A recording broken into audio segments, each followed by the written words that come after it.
सभी विद्यार्थियों को मेरा नमस्कार। उम्मीद है आप लोगों की बोर्ड एग्जाम की तैयारी अच्छी चल रही होगी और आशा कर रहे हैं कि आप लोग ज्यादा से ज्यादा मेहनत कर रहे होंगे। और जैसा कि हम लोगों का अध्ययन चल रहा है केमिस्ट्री और फिजिक्स के अनसॉल्व पेपर का, और आज जो अपना फिजिक्स का सेट नंबर 3 चल रहा है उसके बचे हुए प्रश्न है उसको कंप्लीट करना और सेट नंबर 3 को यहां से फिनिश कर देना। और उम्मीद करेंगे कि 20 दिसंबर तक केमिस्ट्री और फिजिक्स के अनसॉल्व पेपर को हम कंप्लीट करा लेंगे। चलिए आओ अध्ययन कर रहे हैं भाई जो बचे हुए प्रश्न है उनका। तो फिजिक्स के 7 प्रश्न कंप्लीट हो चुके थे। 8वां प्रश्न देखते हैं। 8वां प्रश्न बोल रहा है हाइड्रोजन परमाणु के लिए बोहर की अवधारणाएं लिखिए। सिद्ध कीजिए कि हाइड्रोजन परमाणु की कक्षीय त्रिज्या मुख्य क्वांटम संख्या के वर्ग के अनुक्रमानुपाती होती है। यह हमारा वेरी इंपॉर्टेंट क्वेश्चन है बोर्ड एग्जाम की दृष्टि से। चलिए यहां पर सबसे पहला पॉइंट क्या, देखो यहां पर जो रदरफोर्ड के मॉडल में कमियां पाई गई थी उन कमियों को दूर करने के लिए नील्स बोहर ने मैक्स प्लांक के क्वांटम सिद्धांत के आधार पर मॉडल प्रस्तुत किया और जिसकी अवधारणा क्या है निम्नलिखित है।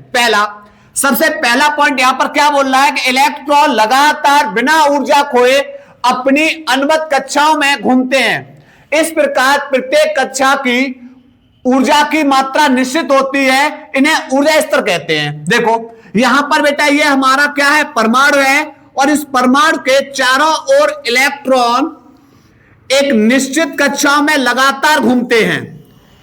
इलेक्ट्रॉन क्या कर रहे हैं, एक निश्चित कक्षाओं में क्या करते हैं, लगातार क्या कर रहे हैं, घूम रहे हैं। प्रत्येक कक्षा की यानी ये प्रत्येक कक्षा की जो ऊर्जा होती है वह कैसी होती है, निश्चित होती है। और इनको हम क्या बोलते हैं, इनको बोलते हैं ऊर्जा स्तर। क्या बोलते हैं, ऊर्जा स्तर। इन कक्षाओं को अगर हम अक्षरों में लिखेंगे तो KLMN से प्रदर्शित करते हैं और अगर हम संख्याओं में प्रदर्शित करें तो संख्याओं में हम भाई प्रदर्शित करेंगे 1 2 3 4 डॉट डॉट डॉट। ठीक है, तो भैया हमने क्या बताया और इनको हम क्या बोलते हैं, इनको बोलते हैं हम ऊर्जा स्तर। क्या बोलते हैं भाई, ऊर्जा स्तर। तो पहला पॉइंट भाई समझ में आया। पहला पॉइंट हमने बताया, क्या बताया कि इलेक्ट्रॉन अपनी अनुमत कक्षाओं में लगातार घूमते हैं और प्रत्येक कक्षा की भाई जो ऊर्जा होगी वो कैसी होती है, निश्चित होती है। और इन कक्षाओं को बेटा हम क्या बोलते हैं, इनको बोलते हैं ऊर्जा स्तर। अगर हम बात करें इनकी कक्षाओं को अगर हम अक्षरों में लिखेंगे तो KLMN से प्रदर्शित करेंगे और संख्याओं में लिखेंगे तो 1 2 3 4 डॉट डॉट डॉट से प्रदर्शित करते हैं। दूसरा भाई इलेक्ट्रॉन, इन कक्षाओं में इलेक्ट्रॉन तभी गति कर सकता है, भाई इनमें इलेक्ट्रॉन घूमेगा वृत्ताकार कक्षाओं में गति कर रहा है, वो तभी गति कर पाएगा जब उसका बेटा कोणीय संवेग, क्या बताया हमने, उसका कोणीय संवेग MBR वह h/2π का क्या होना चाहिए, इसका मान h/2π का पूर्ण गुणक होना चाहिए। मैंने क्या बताया भाई कि भाई इलेक्ट्रॉन इस वृत्ताकार कक्षाओं में तभी गति कर पाएगा, तभी घूम पाएगा जब उसका कोणीय संवेग h/2π का पूर्ण गुणक होना चाहिए। अब इलेक्ट्रॉन कौन सी कक्षा में घूम रहा है, तो मैंने मान लिया बेटा nवीं कक्षा में घूम रहा है, तो हम बेटा यहां पर क्या कर देंगे, n से मल्टीप्लाई कर देंगे। ठीक है, जहां h क्या है, जहां h हमारा है प्लांक नेतांक, h हमारा क्या है, प्लांक नेतांक। ठीक है भाई, तो इसका मान भी होगा, जी हां, कितना है 6.62 इंटू 10⁻⁻34 जूल सेकेंड। ठीक है, उसके बाद तीसरा पॉइंट समझो कि भैया जो एक परमाणु में जो इलेक्ट्रॉन है वह इलेक्ट्रॉन अपनी मूल अवस्था में रहते हैं। इलेक्ट्रॉन परमाणु की जो निम्नतम अवस्था में रहते हैं, परमाणु में इलेक्ट्रॉन कहां रहना पसंद करते हैं, निम्नतम अवस्था में। और यह अवस्था क्या कहलाती है भाई, मूल अवस्था कहलाती है। जब आप इलेक्ट्रॉन को उसकी मूल अवस्था से उच्च ऊर्जा स्तर में ले जाओगे, मान लो 1 में इलेक्ट्रॉन है और उसको आप कहां ले जा रहे हो, 2 3 4 में ले जा रहे हो, उच्च ऊर्जा स्तर में ले जा रहे हो, तो ऊर्जा का अवशोषण करेगा। क्या करेगा, ऊर्जा का अवशोषण करेगा, ध्यान रखना। और अगर इलेक्ट्रॉन को मूल अवस्था से निम्न ऊर्जा स्तर में ला रहे हो, मान लिया यह 3 में है और निम्न ऊर्जा स्तर में ला रहे हो, 2 में ला रहे हो, 1 में ला रहे हो, निम्न अवस्था से कहां ला रहे हो, सॉरी मूल अवस्था से कहां ला रहे हो, निम्न अवस्था में ला रहे हो, तो फिर ऊर्जा का क्या करेगा, उत्सर्जन करेगा। ठीक है, तो ये बेटा पॉइंट लिखिए, उसके बाद स्क्रीनशॉट ले लीजिए, उसके बाद इस सवाल को हल करते हैं। नोट करो भाई, यहां तक नोट करिएगा। इसके बाद बेटा हमें क्या करना है, सिद्ध करना है कि जो हाइड्रोजन परमाणु की जो ये कक्षीय त्रिज्या है r, वह मुख्य क्वांटम संख्या n के वर्ग के कैसी है, समानुपाती है, अनुक्रमानुपाती है। चलिए समझो, यहां पर बेटा एक हाइड्रोजन परमाणु ले रहे हैं, ठीक है, इसका बेटा यहां पर नाभिक Ze, जिस पर आवेश बेटा कितना है, Ze है, ठीक है, इससे r दूरी पर एक इलेक्ट्रॉन कौन सी कक्षा में गति कर रहा है, मैंने मान लिया nवीं कक्षा में। कौन सी कक्षा में, nवीं कक्षा में। तो ये दूरी हमने बेटा यहां से दूरी मान ली, इसके केंद्र से ये दूरी है वो Rn है, और यहां पर कौन है, इलेक्ट्रॉन nवीं कक्षा में किस वेग से, Vn वेग से क्या कर रहा है, गति कर रहा है। ठीक है, जिसका द्रव्यमान क्या मान लिया हमने, m है, जिसका द्रव्यमान क्या है, m है। ठीक, तो मैंने बताया हाइड्रोजन का एक इलेक्ट्रॉन, हाइड्रोजन का जो इलेक्ट्रॉन है वह नाभिक के केंद्र से Rn दूरी पर nवीं कक्षा में Vn वेग से क्या कर रहा है, गति कर रहा है, जिसका द्रव्यमान m है। और मैंने भैया आपको एक पॉइंट बताओ तो, क्या बताओ तो, कि इलेक्ट्रॉन तब ही गति कर पाएगा जब उसका कोणीय संवेग h/2π का पूर्ण गुणक होगा। यानी इसके जो कोणीय संवेग का मान है वह h/2π का क्या होना चाहिए, पूर्ण गुणक होना चाहिए। तो मैंने बताया कोणीय संवेग mvr, वेग बेटा nवीं कक्षा का वेग है, त्रिज्या nवीं कक्षा की है, वह h/2π का क्या होना चाहिए, पूर्ण गुणक। अब इलेक्ट्रॉन कौन सी कक्षा में गति कर रहा है, तो nवीं कक्षा में। तो यहां से हम क्या लिख सकते हैं, लिख सकते हैं माना हाइड्रोजन परमाणु का इलेक्ट्रॉन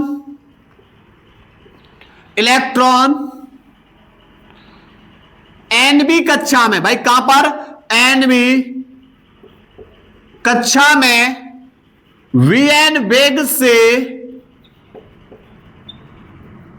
गति कर रहा है, जिसका द्रव्यमान m है। तब कोणीय संवेग mvr, अब nवीं कक्षा में गति कर रहा है तो वेग कौन सी कक्षा वाला लगाना है, nवीं कक्षा का, त्रिज्या nवीं कक्षा की बराबर nh/2π। ठीक है, तो यहां से Bn बराबर क्या हो जाएगा, आप बोले सर m ये गुणा में है, दूसरी ओर जाके भाग में, Rn गुणा में है, दूसरी ओर जाके भाग में, तो h/2π m और इंटू में Rn। ठीक है, पहली चीज। अब यहां पर क्या होगा, नाभिक से r दूरी पर कौन उपस्थित है, इलेक्ट्रॉन है, nवीं कक्षा में r दूरी पर कौन उपस्थित है, इलेक्ट्रॉन है। तब इस पर बेटा लगने वाला बल, अब इलेक्ट्रॉन बेटा ऋणात्मक है और इस पर चार्ज कैसा है, धनात्मक है, तब बेटा यहां पर तो ये क्या करेगा, इसको आकर्षण करेगा, तो इस पर क्या लगेगा, बल लगेगा। तो nवीं कक्षा में नाभिक से Rn दूरी पर इलेक्ट्रॉन पर बल। अब भाई किस नियम से लगा देंगे, कूलाम के नियम से। F बराबर फॉर्मूला क्या होता है, 1/4πε0 Q1 हमारा बेटा Ze और Q2 हमारा बेटा कौन हो जाएगा, E बट्टे दोनों आवेशों के बीच की दूरी Rn और दूरी का स्क्वायर। तो यहां से हो जाएगा F बराबर 1/4πε0 Z, E का गुणा E में कर दो E स्क्वायर बट्टे Rn का स्क्वायर, कूलाम के नियम से। ठीक है, समीकरण नंबर डाल दिया इसको हमने 1। क्यों, क्योंकि भैया नाभिक पर भी तो आवेश है, नाभिक पर आवेश है, इससे r दूरी पर इलेक्ट्रॉन क्या कर रहा है भाई, गति कर रहा है। ठीक है, अब क्या होगा, जब इलेक्ट्रॉन बेटा nवीं कक्षा में घूम रहा है तो भाई उस पर बल लगेगा। एक चीज बताओ, जब आप वृत्ताकार पथ पे गति करोगे तो बल कहां लगेगा भाई, आप बोले सर केंद्र की ओर लगेगा। तो केंद्र की ओर लगने वाले बल को क्या बोलते हैं, अब केंद्रीय बल। तो हम लिखेंगे बेटा nवीं कक्षा में इलेक्ट्रॉन घूमते समय लगने वाला अभिकेंद्रीय बल। तो यहां पर F बराबर क्या हो जाएगा, mb² बट्टे r। वेग nवीं कक्षा का, त्रिज्या कौन सी कक्षा की बेटा, nवीं कक्षा की। समीकरण नंबर 2। अब सुनो, ये भी बल है, ये भी बल है। अब भाई दो बल है, इनकी LHS बराबर है, तो आप क्या कर लोगे, RHS को बराबर कर दो।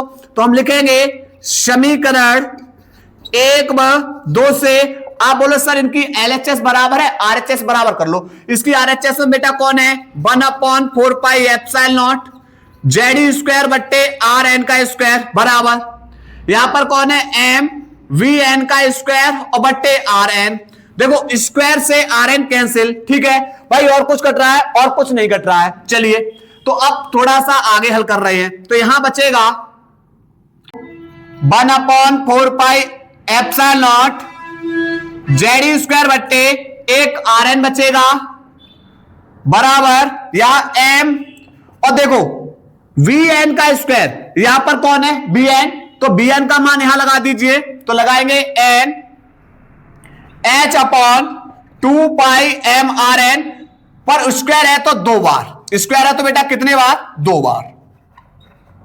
ठीक, अब देखो RN से RN कैंसिल, m से m कैंसिल, ठीक है। चलिए तो अब यहां पर करना क्या है, इसको ये भाग में क्रॉस मल्टीप्लाई कर दो।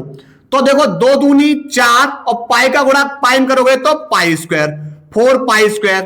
उसके बाद यहां पर एक m बचा है, और कौन बचा है, RN बचा हुआ है, और इसका मल्टीप्लाई किसमें कर रहे हैं, ZE² में बराबर, इसका इसमें मल्टीप्लाई कर दो। तो 4 पाई एप्सिलॉन n का n मल्टीप्लाई n², h का h मल्टीप्लाई तो h²। ठीक है, तो यहां से हमें क्या है, RN को छोड़कर ये सब गुणा में है, दूसरी ओर जाके भाग में, तो RN बराबर हो जाएगा 4 पाई एप्सिलॉन n² h² बट्टे 4 पाई² m, और यहां पर हो जाएगा Z²। ठीक है, देखो 4 पाई से यहां से स्क्वायर और पाई 4 कैंसिल, ठीक है, और कुछ कैंसिल हो रहा है और कुछ नहीं हो रहा। तो RN बराबर हो जाएगा, n² को आगे निकाल लो, कोष्टक में लिख रहे हैं एप्सिलॉन, यहां पर h² बट्टे यहां पर एक पाई अभी भी बची हुई है, क्योंकि यहां 2 पाई थी, एक ही तो पाई कैंसिल की हुई है।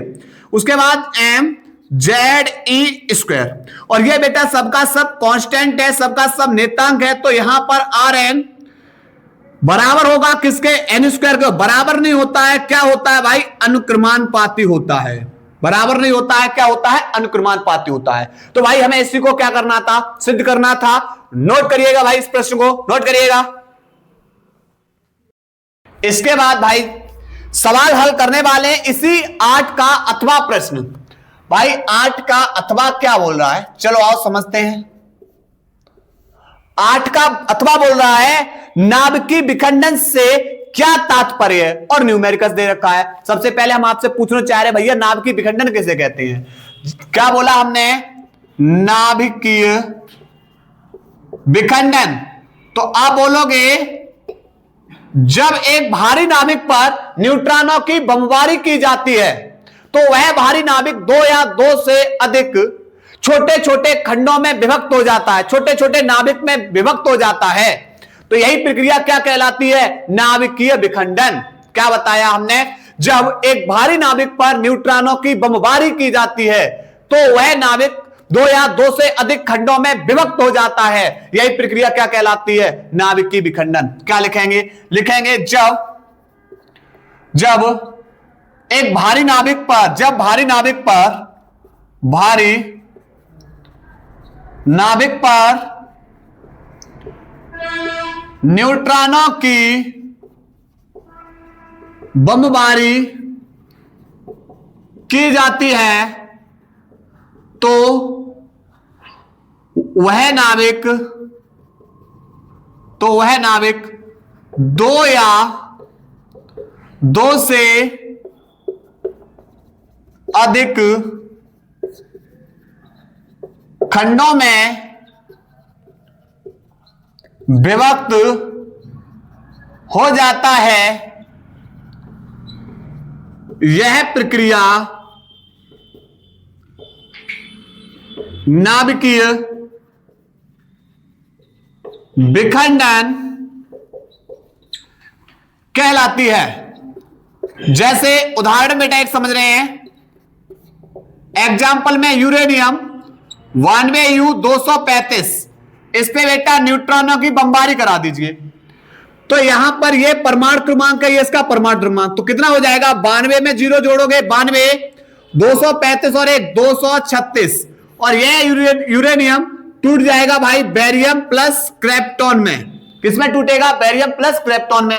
बेरियम का परमाणु क्रमांक 56, तो 92 में से 56 बेरियम का परमाणु क्रमांक है, बचे कितने? आप बोलो सर 36। ठीक, अगर हम यहां पर बेटा 44 लिख दें, यहां पर 44 लिख दें, यहां पर लिख दें 90, तो ये हो गए बेटा 234।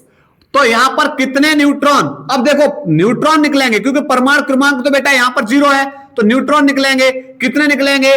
236 यहां पर यहां तो 234 हुए, तो आप 2 न्यूट्रॉन बाहर निकाल देना और प्लस में बेटा क्या बाहर निकाल देना? ऊर्जा। आप एक यूरेनियम पे जितने बार रिएक्शंस कराओगे ना, उतने ही बार हर बार बेटा आपको अलग अलग अभिक्रियाएं मिलेंगी। एक यूरेनियम पर 100 से अधिक रिएक्शंस हो चुकी हैं।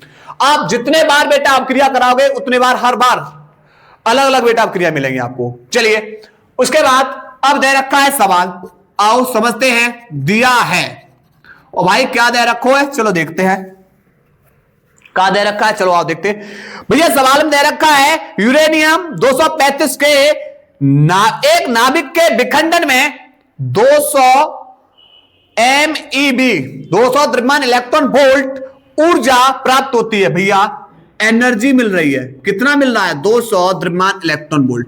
बदल दो, 200 मेगा चेंज कर दो 10⁻6 और 1 इलेक्ट्रॉन वोल्ट कितने बराबर होता है? 1.6 गुणा 10⁻⁻⁰ ये किसमें बदल जाएगी? जूल में। तो यहां से हो जाएगा 16 दूनी 32, और यहां पर इसके आगे 2 जीरो है, 2 जीरो का मतलब हमने इसको लिख दिया 10⁻2, ठीक है, और एक अंक लगा दो दशमलव, ठीक है, इंटू अब माइनस के 19 में से प्लस के 6 गए तो माइनस के 13, और घटाओ बेटा यहां पर माइनस के 13 में से प्लस के 2 गए तो माइनस के कितना बचेगा? 11। इतने जूल ऊर्जा, ये एनर्जी हो गई बेटा इसकी, ठीक है। उसके बाद एक रिएक्टर में 4 मेगावाट शक्ति प्राप्त हो रही है। भैया कितनी शक्ति प्राप्त हो रही है? यहां पर जो शक्ति है वह कितनी है? 4 मेगावाट। मेगा को चेंज कर दो 10⁻6 से मल्टीप्लाई, किसमें बदल जाएगा? वाट के अंदर। तो हमें पूछा है रिएक्टर में प्रति सेकंड कितने नाभिक विखंडित हो रहे हैं। तो प्रति सेकंड नाभिक का विखंडन पूछा है, विखंडन। तो बेटा अब जो प्राप्त शक्ति है, प्राप्त शक्ति बट्टे एक नाभिकीय विखंडन की शक्ति। प्राप्त शक्ति कितनी है? 4 गुणा 10⁻6 बट्टे एक नाभिक में विखंडन में की ऊर्जा, नाभिक के विखंडन की ऊर्जा। तो भाई ऊर्जा इसकी कितनी निकली है? 3.2 इंटू 10⁻⁻11। देखो दशमलव बटा ऊपर 0 बढ़ा लो, ठीक है। अब यहां पर 32 को 4 से भाग दे दो, या ना दे पाओ तो 4 धाई 40 और 4 अट्ठे 32, तो 10/8 जे माइनस के 11 ऊपर जाके बेटा काय के हो जाए प्लस के 11, तो प्लस के 6 इंटू प्लस के 11। 8 को भाग 10 में दे दो, अब तो दे लोगे 8 एकम 8 बेटा बचो 2 भाग जाएगा नहीं 10 लगा 0 8 दूनी 16 बचे 4 और 8 पंजे 40 तो आएगा आंसर कितना 1.25 इंटू 10 की पावर यहां पर 11 और 6 कितना हो गया 11 और 6 यहां पर हो जाएगा बेटा 17। ठीक है यहां पर नोट करिए इस सवाल को नोट करिएगा।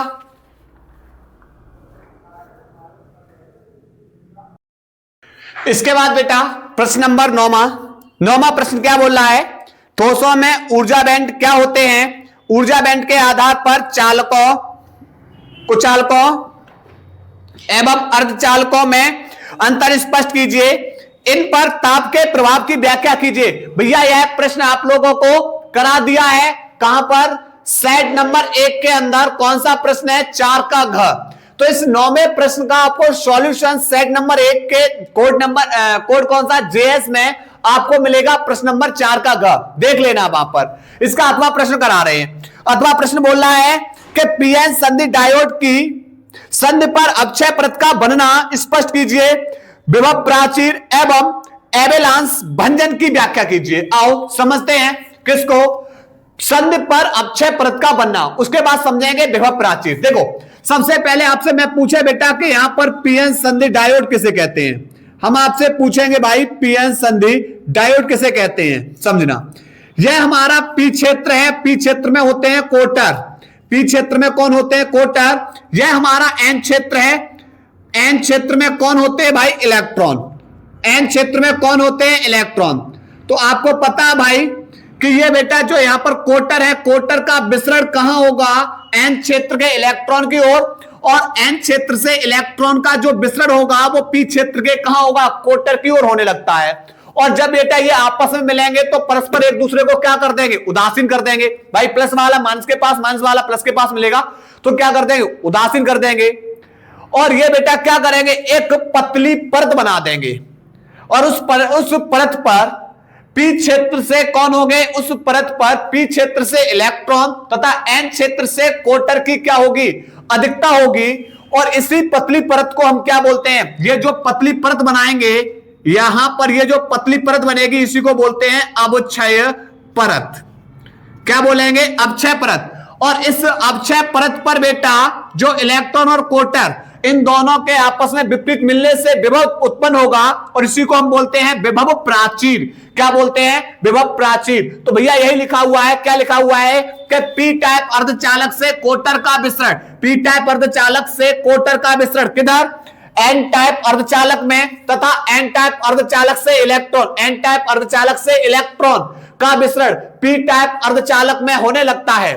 तो विसरण के बाद मतलब दोनों आपस में मिलेंगे विसरण के बाद परस्पर कैसे हो जाएंगे कोटर इलेक्ट्रॉन इलेक्ट्रॉन कोटर को क्या कर देगा निरस्त कर देगा भाई मिलेंगे और क्या हो जाएंगे उदासीन हो जाएंगे। इस प्रकार संधि के समीप बेटा जब आपस में मिलेंगे तो क्या बनेगी संधि बनेगी और संधि के समीप पी क्षेत्र से ऋणात्मक तथा एन क्षेत्र से कोटर की क्या हो जाती है अधिकता हो जाती है और संधि के दोनों ओर विपरीत आवेश की क्या बन जाती है एक पतली परत बन जाती है। इस परत को हम क्या बोलते हैं अवक्षय परत। ठीक है अब बात करेंगे इस परत के सिरों के बीच लगभग में 0.1 वोल्ट से 0.5 वोल्ट के क्रम का लगभग में विभवांतर उत्पन्न हो जाता है। इसी को हम क्या बोलते हैं इसी को बोलते हैं विभव प्राचीर। ठीक है तो ये बेटा उम्मीद है ये क्वेश्चन समझ में आया होगा। अब आप समझेंगे एवेलांस भंजन। एवेलांस भंजन में क्या होगा जब हम उत्क्रम अभिनत का मतलब जब पी टाइप क्षेत्र को ऋणात्मक टर्मिनल से तथा एन टाइप क्षेत्र को धनात्मक टर्मिनल से जोड़ देते हैं तो यह क्या बन जाता है उत्क्रम अभिनत बन जाता है। तो उत्क्रम अभिनत में जो वोल्टेज है जब बहुत अधिक हो जाने पर जो अल्पसंख्यक आवेश वाहक हैं उनकी गतिज ऊर्जा आवेश वाहक अधिक गतिज ऊर्जा को अर्जित कर लेते हैं और जिसके फलस्वरूप संधि के समीप जो सहसंयोजक आबंध होते हैं वो क्या हो जाते हैं टूट जाते हैं। इलेक्ट्रॉन और कोटर युग्म कैसे हो जाते हैं मुक्त हो जाते हैं जिसके कारण उत्क्रम धारा का मान एकाएक क्या हो जाता है बढ़ जाता है और इस स्थिति को हम क्या कहते हैं एवेलांस भंजन कहते हैं। ठीक है तो आपको बेटा यहां पर यह पूरा का पूरा सेट कंप्लीट हो चुका है। तैयारी करिए मेहनत करते रहिए और जो भी आपको डाउट प्रश्न लगे कमेंट बॉक्स में बताते रहिए। ठीक है, हम अपनी क्लास को यहीं ब्रेक कर रहे हैं। धन्यवाद।